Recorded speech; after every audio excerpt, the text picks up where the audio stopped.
Puji Tuhan, Shalom saudara. Kita ketemu kembali untuk terus beribadah, mencari Tuhan. Tidak semakin surut keinginan kita untuk selalu mau ketemu Tuhan.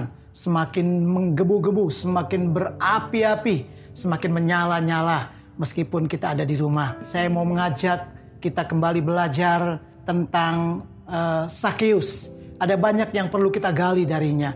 Ada banyak yang menjadi inspirasi ketika saya mendalami tentang pribadi daripada Sakeus. Ada banyak pelajaran-pelajaran yang kita akan dapat.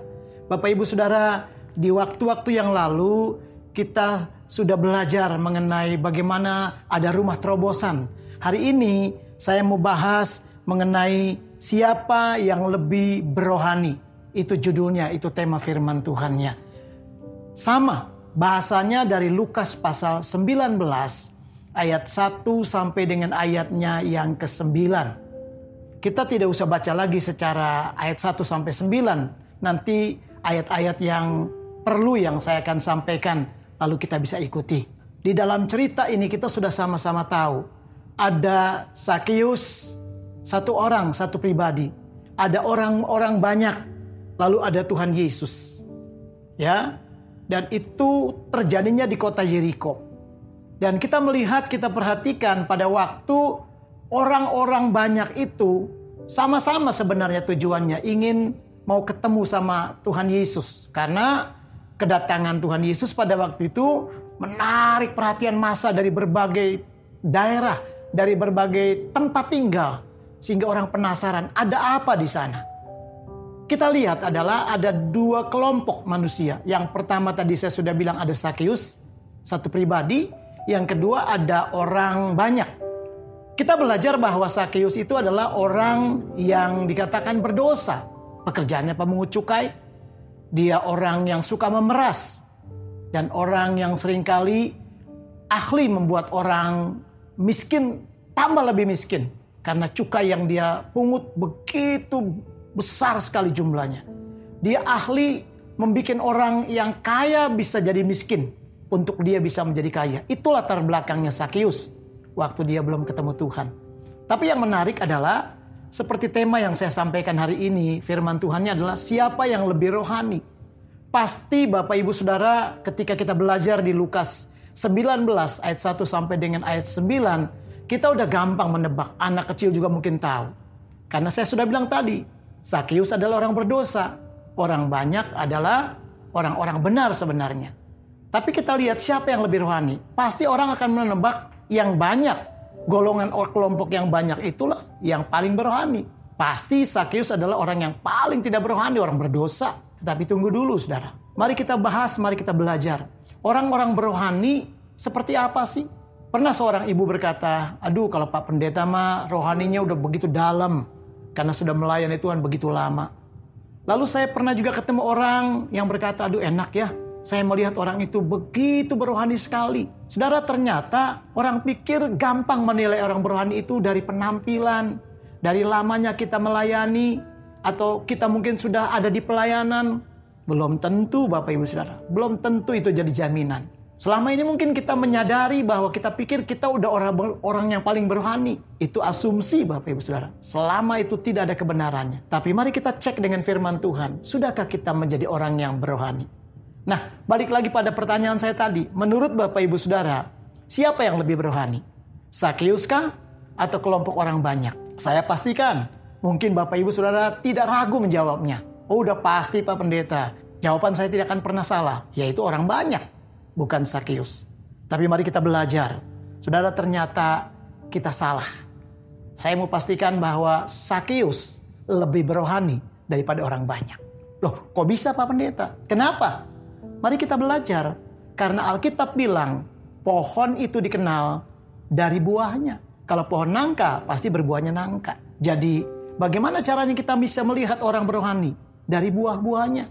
Dari segala sesuatunya. Nah, dari hal apa kita akan belajar hari ini? Ada 4 yang saya akan sampaikan. Yang pertama adalah orang yang berohani bisa kelihatan dari cara berpikirnya. Model pemikirannya seperti apa. Yang kedua, orang yang berohani adalah cara melihat. Itu seperti apa cara pandangnya orang yang berohani. Dan yang ketiga, Orang yang berrohani itu adalah kelihatan dari cara dia berkata-kata. Dan yang terakhir mungkin nanti kalau kita punya waktu sampai di sana, yang keempat adalah dari hatinya. Baru ketahuan benarkah orang itu lebih berrohani atau tidak. Nah, mari kita melihat saudara, saya akan bandingkan dua orang ini, dua kelompok ini, Sakeus dan orang banyak. Siapa yang lebih berrohani? Mari kita perhatikan di ayat 3. Saya tidak ajak kita melihat lagi dari ayat 1 sampai 9. Di minggu-minggu yang lalu saya sudah bahas itu, tetapi mari kita lihat langsung kepada ayat 3. Yang pertama, dari mana orang bisa kita nilai dia lebih berrohani? Yaitu dari pola pikirnya, cara dia berpikir. Perhatikan saudara ayat yang ketiga. Ia berusaha untuk melihat orang apakah Yesus itu. Siapa yang disebut ia itu? Sakeus. Ya. Tetapi ia tidak berhasil karena orang banyak sebab badannya pendek. Perhatikan kalimat, ia berusaha. Saudara, yang ada di pikirannya adalah dia sedang berpikir, wah ini orang siapa ya? Kok gempar kota Yeriko? Kok orang bisa ingin punya antusias ingin ketemu? Kok orang bisa tertarik? Begitu fanatiknya orang mau ketemu dengan Yesus ini. Yang ada di pikiran Sakeus ada pada waktu itu seperti itu, saudara. Dia nggak mikirkan, waduh nanti kalau saya ketemu Tuhan, saya akan minta diberkati, saya akan minta mujizat. Karena saya tahu, saya pernah dengar orang ini, orang mati dibikin hidup. Orang buta disembuhkan, bisa melihat, celik matanya. Orang yang lumpuh bisa dibuat berjalan. Tapi Sakeus tidak berkata begitu. Yang ada di pikirannya adalah dia ingin ketemu Tuhan. Dia sedang memikirkan, wah Tuhan tuh dahsyat, luar biasa. Dia nggak mikirkan yang lain-lain, saudara. Saya mau beritahu, orang banyak nggak seperti itu. Beda pemikiran mereka. Nanti kita lihat, kita bandingkan. Bukankah ini juga ada di tengah-tengah orang Kristen?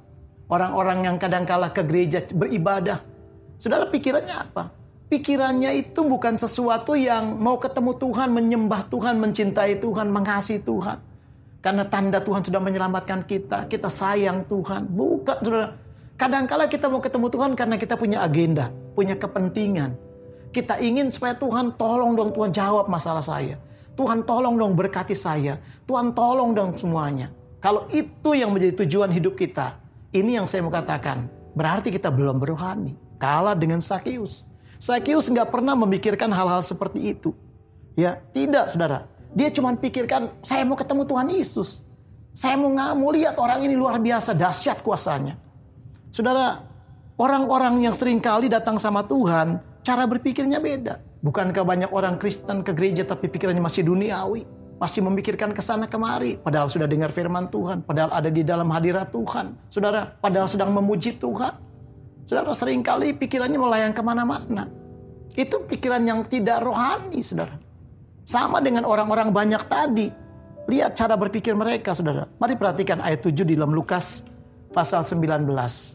Ayat 7 berkata, tetapi semua orang yang melihat hal itu bersungut-sungut.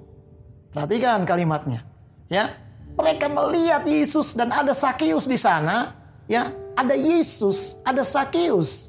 Tapi mereka melihat bukan itu. Itu semua suatu peristiwa yang menarik sebenarnya. Tapi justru mereka bersungut-sungut. Bayangkan Bapak Ibu kalau kita di gereja, kita melihat ada Tuhan Yesus hadir, wah kita sukacita. Harusnya kita kagum, kita tidak pernah memikirkan yang lain. Kita mungkin lupa segala-galanya, senang hati kita karena ketemu Tuhan. Ada Tuhan di tengah-tengah ibadah kita, ada Tuhan di tengah-tengah gereja kita, ada Tuhan di tengah-tengah saat kita sedang memuji, menyembah. Wah itu sukacita luar biasa. Gak ada pikiran-pikiran yang lain. Tapi orang banyak justru beda, bersungut-sungut, saudara. Bayangkan bersungut-sungut. Nah, persungutan ini kenapa? Kenapa orang bisa bersungut-sungut? Ketika masalahnya tidak dijawab. Ketika apa yang diharapkan berbeda dengan hasilnya. Contoh, umpamanya ada keluarganya yang sakit. Dia minta Tuhan sembuhkan. Tetapi Tuhan mungkin punya cara yang lain. Orang itu meninggal, dipanggil Tuhan. Mungkin itu yang terbaik bagi Tuhan. Saudara, lalu dia kecewa. Dia bilang, bukankah saya berdoa supaya keluarga saya disembuhkan, kok yang ada mati? Apalagi sekarang orang berkata, gimana toh? Kok anak Tuhan kena COVID? Kok ada pendeta mati kena COVID? Saudara, COVID-19 itu nggak kenal Anda mau anak Tuhan, mau pendeta, mau bukan pendeta, mau siapapun. Tapi intinya bukan itu. Seringkali jadi orang jadi kecewa, seolah-olah ya Tuhan kok nggak ada. Bukan, saudara. Itu termasuk pemikiran yang bersungut-sungut kalau begitu. Semuanya ada di dalam kehendak Tuhan. Semuanya Tuhan tahu yang terbaik. Mungkin bagi engkau tidak terbaik, tapi bagi Tuhan yang terbaik. Karena firman Tuhan berkata, pikiranmu bukan pikiranku. Jalanmu bukan jalanku. Firman Tuhan mau mengajarkan kita hari ini, bahwa sebenarnya kita harus punya pemikiran seperti Sakeus. Kalau kita mau menjadi orang yang lebih berohani. Bukan seperti kelompok orang banyak ini. Karena kelompok orang banyak ini sukanya apa? Bersungut-sungut. Saudara tahu itu gaya hidup bangsa Israel pada waktu itu. Ketika ada di padang gurun, mereka melihat banyak mujizat tiap hari kebaikan Tuhan. Tapi selalu mereka bersungut-sungut. Hari ini adakah Bapak Ibu dalam pemikiranmu suka bersungut-sungut? Suka mempersalahkan Tuhan? Engkau tidak bersyukur? Kadangkala kenapa kita mesti ngalami seperti ini? Kenapa kita mesti berhadapan dengan yang namanya COVID-19? Kenapa suasana ini masih terus berjalan? Selama ada Tuhan, jangan pernah takut. Selama ada Tuhan, tetap bersyukur. Itu harusnya pemikiran orang yang berohani. Lihat Sakeus, dia nggak pikir yang lain. Cuman yang ada di pikirannya, ada Tuhan tuh luar biasa. Tuhan tuh begitu mempesona. Tuhan tuh begitu mengagumkan hidupku. Hanya itu yang dia pikirkan. Bukankah Kolose berkata di dalam Kolose pasal 3, saudara? Ayat 1, ayat 2. Carilah pikirkan perkara yang di atas, jangan yang di bumi. Kalau engkau sudah dibangkitkan bersama Kristus, ya carilah perkara-perkara yang di atas, jangan yang di bumi. Tapi saya beritahu banyak orang yang kelihatannya rohani, tapi pemikirannya seringkali masih memikirkan hal-hal yang ada di bumi.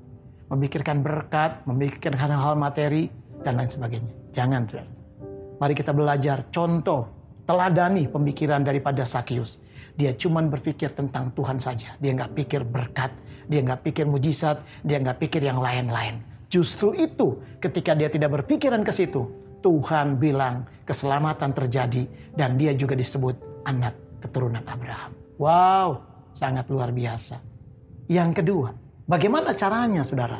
Saya bisa pastikan Sakeus lebih berohani daripada orang banyak. Cara pandangnya sekarang, cara melihat.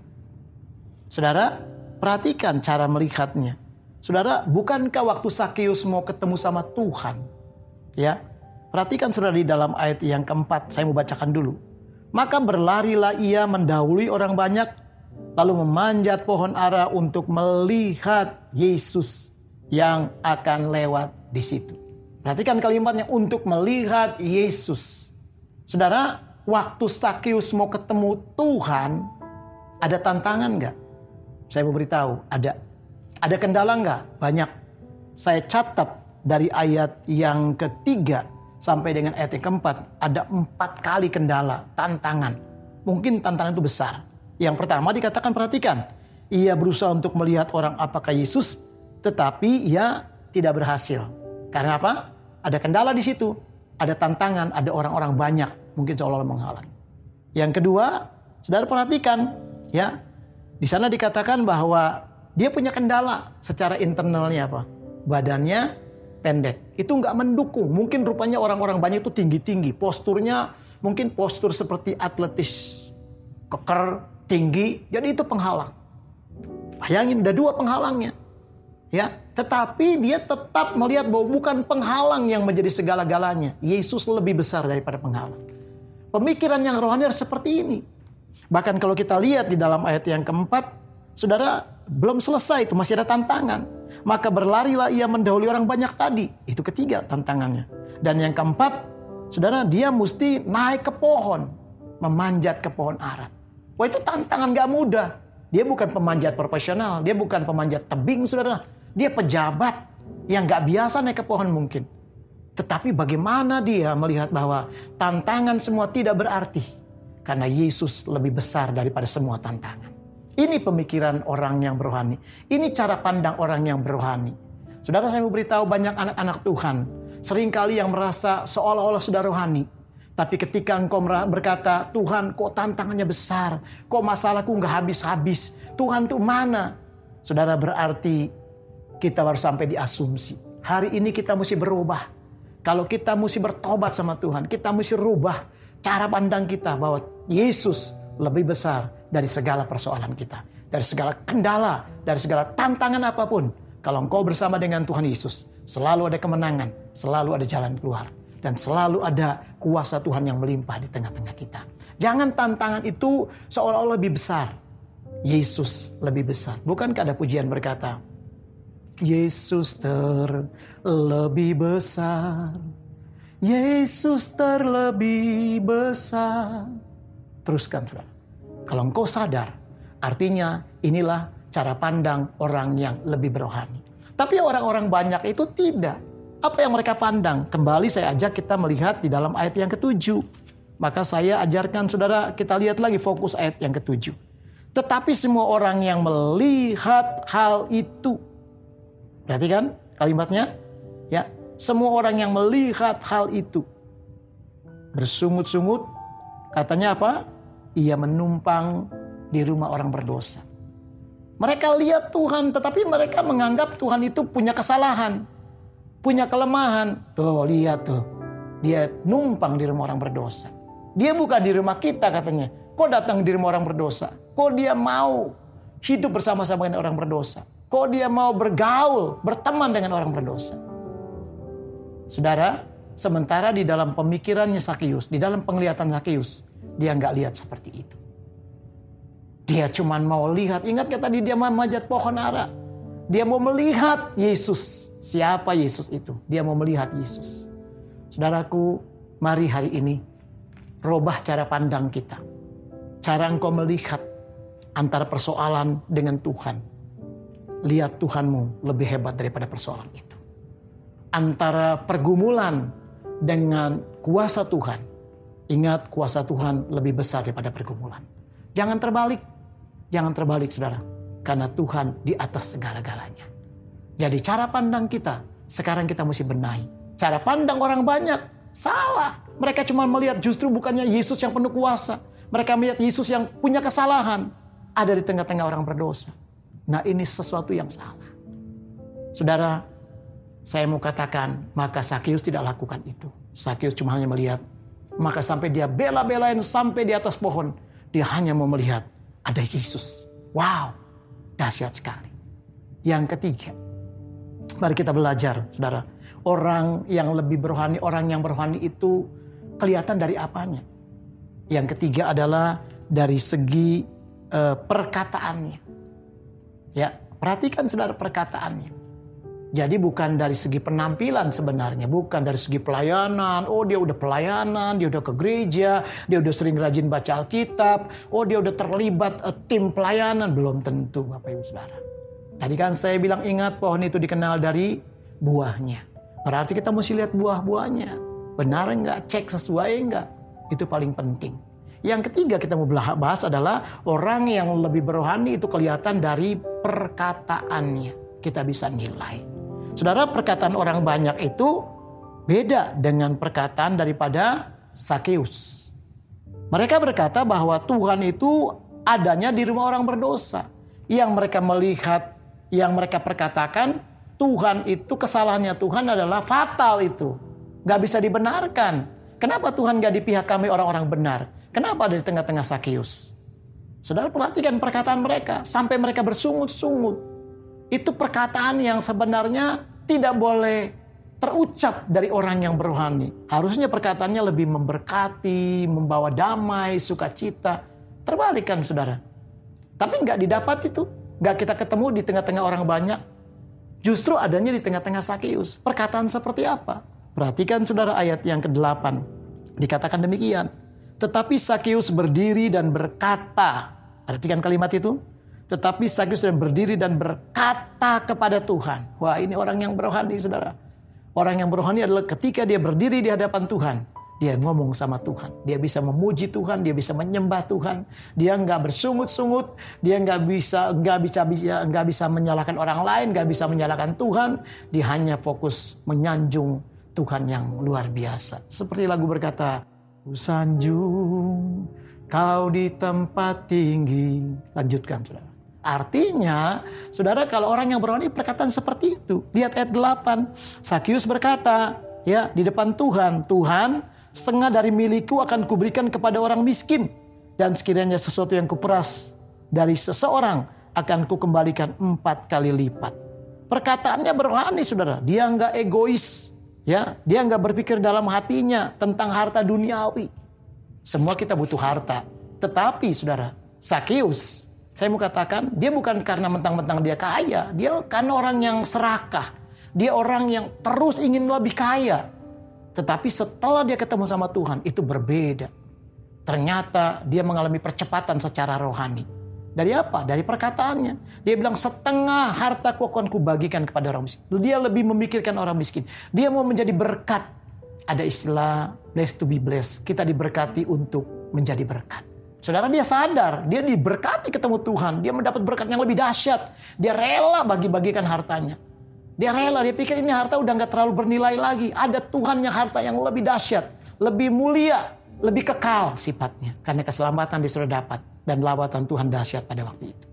Saudara yang kekasih, bagaimana dengan perkataan kita sebagai orang-orang yang merasa kita mungkin orang yang lebih berani? Perhatikan, saudara.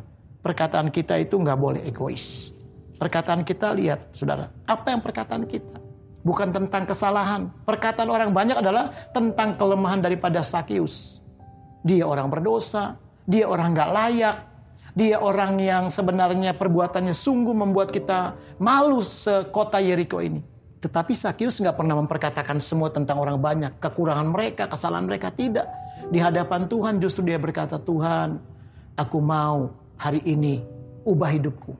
Aku mau hari ini, Tuhan, biarlah semua ini banyak orang-orang miskin tertolong. Banyak orang-orang miskin yang susah jadi tidak susah. Banyak orang miskin tidak bisa makan. Dengan sebagian hartanya bisa makan. Dia bisa menjadi berkat. Hari ini saudara kita belajar. Ayo, kalau engkau merasa engkau mulai lebih berrohani, sadarilah saudara. Yang ada di perkataan kita. Perkataan kita mesti jadi berkat. Perkataan kita mesti menjadi sesuatu yang luar biasa. Tidak lagi tentang diri kita. Tidak lagi tentang masalah kita. Tetapi tentang Tuhan kita yang hebat harus kita beritakan. Tentang orang banyak yang harus terus kita doakan. Kita support mereka. Supaya mereka semakin mengiring Tuhan dengan setia. Karena saya memberitahu ada banyak orang yang seringkali dalam pelayanan, dalam gereja, bahkan sudah Kristen. Seringkali banyak orang-orang akhirnya malah tidak ke gereja. Keluar dari gereja. Saya pernah ketemu seorang berkata, Pak, saya tidak lagi mau ke gereja. Hanya gara-gara seorang hamba Tuhan ngomong sama saya. Akhirnya saya nggak mau lagi ke gereja. Orang ini bertahun-tahun ketemu saya, dan saya bilang, salah, kamu mesti datang sama Tuhan. Balik lagi, jangan lihat manusianya. Jangan dengar perkataan manusianya. Dengerin perkataan Tuhan. Tuhan sungguh mengasihi hidupmu. Dan akhirnya orang ini balik, saudara. Orang ini akhirnya punya keberanian lagi.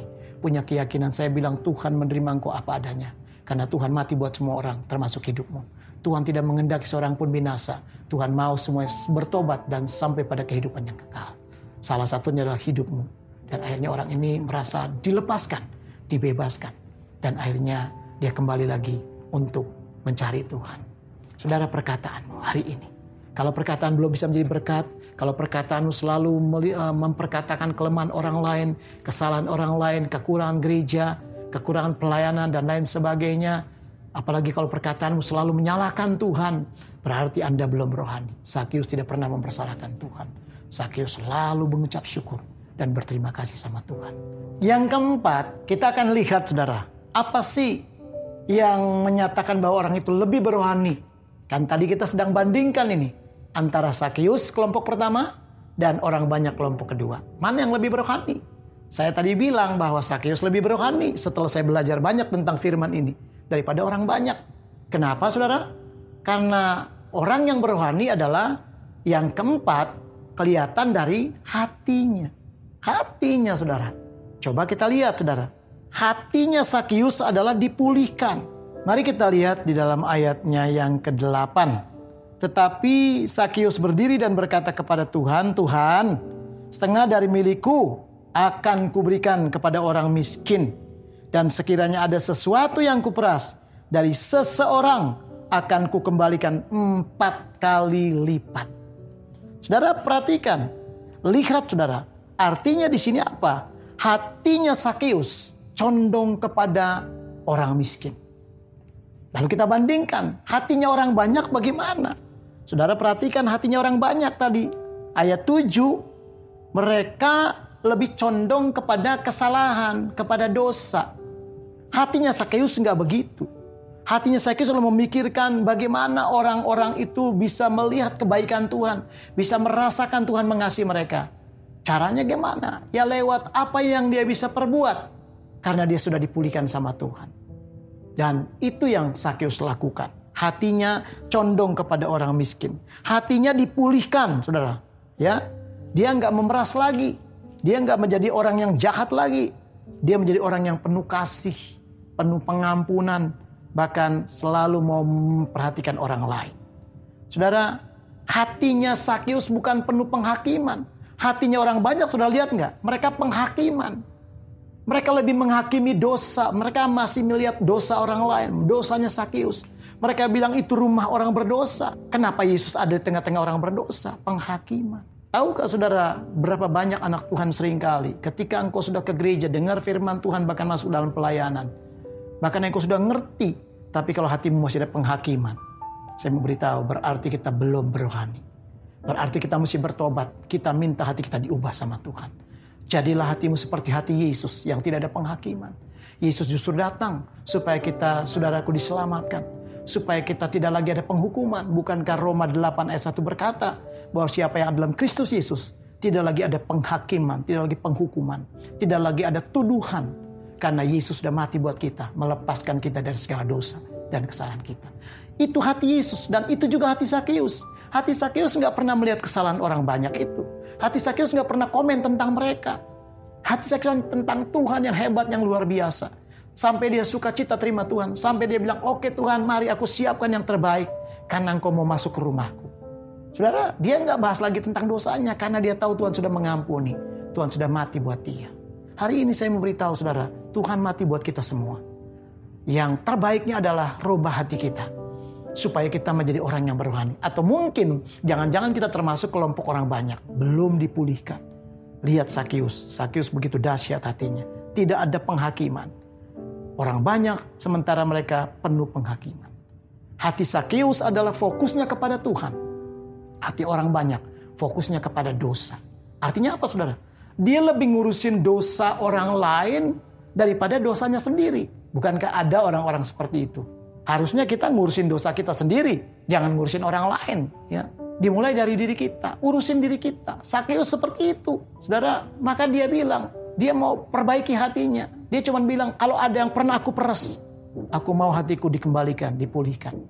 Hatiku balik seperti yang Tuhan rindukan. Hari ini biarlah engkau kembali, dipulihkan hatimu saudara. Bertobat dari hati yang suka menghakimi, dari hati yang suka mengurusi dosa orang lain, kesalahan orang lain. Biarin itu urusan mereka dengan Tuhan. Yang penting bagaimana engkau dengan Tuhan. Harusnya seperti apa? Saya mau tutup dengan satu contoh. Alkitab berkata seperti hati Daud juga. Itu hatinya orang yang berohani. Daud berkata apa? Tuhan selidiki aku. Lihat hatiku. Ya, kalau aku berbuat dosa, tegur aku Tuhan. Supaya aku jangan tinggal di dalam dosa. Daud minta dikoreksi. Dia nggak melihat orang lain.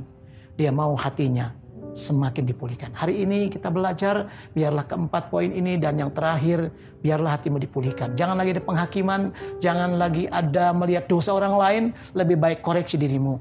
Dan kalau engkau menemukan segala kekuranganmu, biarkan Tuhan mengampuni hari ini. Anugerah Tuhan bersama dengan kita. Saya percaya Bapak Ibu engkau diberkati Tuhan, dengan kebenaran ini jadilah orang yang lebih berohani. Mari kita akan tundukkan kepala, kita mau berdoa. Kami mengucap syukur, berterima kasih Tuhan. Kami sudah belajar mengenai bagaimana orang yang berohani. Biarlah firman ini menegur, menampar kami, mengubah kami. Supaya kami Tuhan bertobat dan menjadi manusia baru hari ini. Sehingga Tuhan kami percaya, Tuhan Yesus baik buat kami. Tuhan Yesus tidak pernah meninggalkan kami. Maka di hari-hari selanjutnya, Tuhan kami yakin kalau hati kami sudah beres, perkataan kami sudah beres, Tuhan cara pandang kami beres, cara berpikir kami seperti yang Tuhan mau. Kami yakin Tuhan kami menjadi orang-orang yang berohani di hadapan Tuhan. Kami mendapatkan berkat-berkat rohani, kami mendapatkan berkat-berkat yang hebat. Terpujilah namamu, berkati setiap umatmu dimanapun mereka berada. Apapun masalah mereka, kami percaya Tuhan memberikan jalan keluar dan kemenangan. Kami bersyukur kami sudah diberkati. Biarlah kebenaran ini tidak hanya kami dengar, kami praktekkan, kami lakukan sehingga Tuhan Yesus semakin dipermuliakan. Di dalam nama Tuhan Yesus kami mengucap syukur dan sudah berdoa. Haleluya. Amin. Tuhan memberkati Bapak Ibu, keluargamu dimanapun berada. Tetaplah jaga kekudusan, jaga hatimu untuk selalu cinta Tuhan. Dan yang saya mau tekankan, Bapak Ibu Saudara, ketika engkau sudah diberkati lewat pemberitaan firman ini, jangan simpan untuk hidupmu. Jadilah berkat buat orang lain seperti Sakeus, bisa di-share, bisa dibagikan, sehingga banyak orang juga dipulihkan lewat kebenaran ini. Seperti kita, saya dan saudara dipulihkan, dan biarlah firman itu memulihkan banyak orang, memerdekakan banyak orang, dan membuat orang diselamatkan. Tuhan Yesus memberkati atas kesetiaan saudara dan kesediaanmu untuk membagikannya. Haleluya. Amin.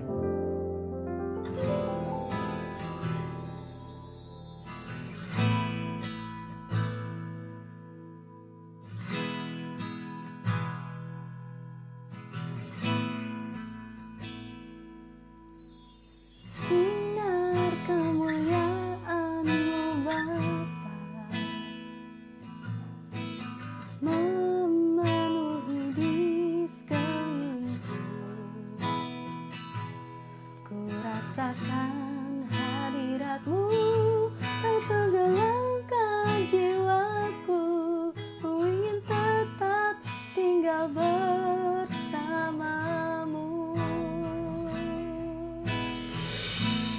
Ku ingin tetap di sini, menikmati bait-Mu.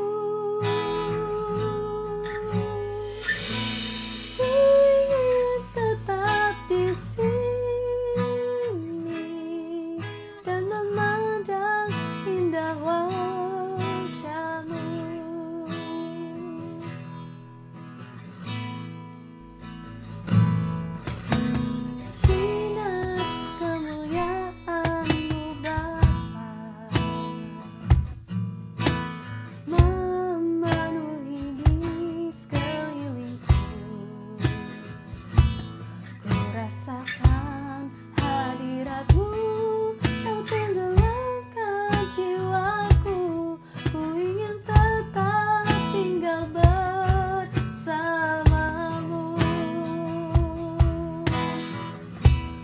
Ku ingin tetap di sini, menikmati bait-Mu.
Puji, ku muliakan nama-Mu. Ku sembah Kau Tuhan, ku sembah Kau Tuhan. Ku puji, ku muliakan nama-Mu. Ku sembah